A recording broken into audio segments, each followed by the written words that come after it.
South Africa produces a massive volume of raw agricultural goods. Every year, millions of tons of crops are harvested at the foundational level of the economy. But there is a massive distance between this harvest and the consumer retail shelves. Moving a crop from the soil to a polished, packaged product in a grocery aisle requires a significant leap in processing and logistics. When farmers only sell raw, unprocessed materials, the economic value generation stops before the product even leaves the country. This creates an economic trap at the farm gate.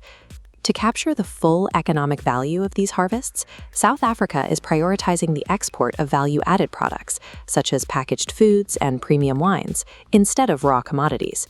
Success depends on more than just high yields. It requires controlling the entire transition from the raw harvest to the international consumer.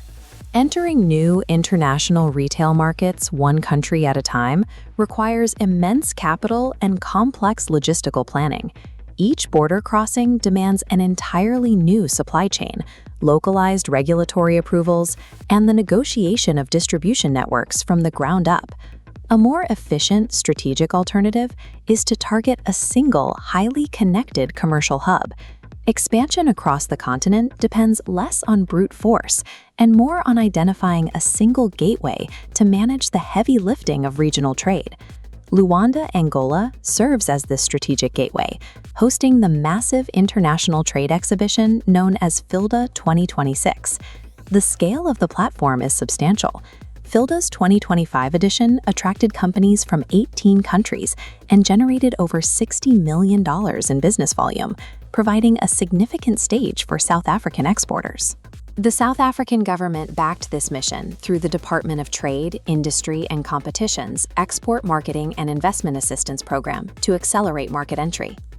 This intervention resulted in the delegation securing exactly 82 trade leads and engaging with 341 buyers over the course of the event. Through this platform, South African producers are building a centralized commercial pipeline directly into West and Central Africa.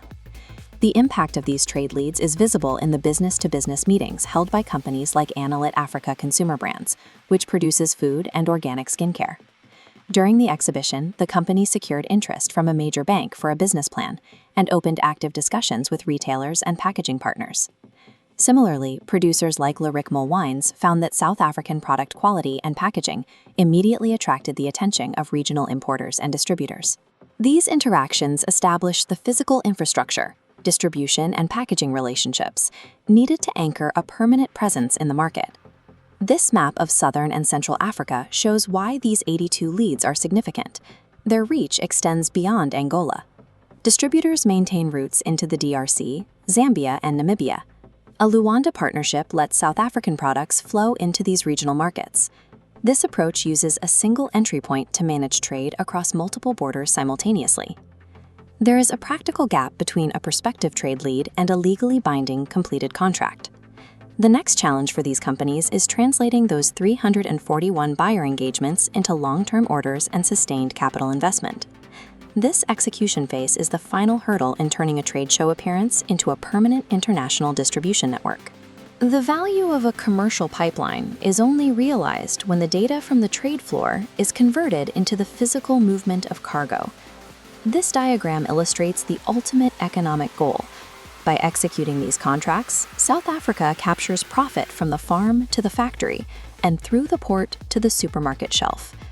This strategic shift in the food industry prioritizes the export of finished, branded retail goods over raw agricultural commodities. Establishing a broad regional presence depends on using a single entry point in Angola rather than managing a country-by-country battle for access.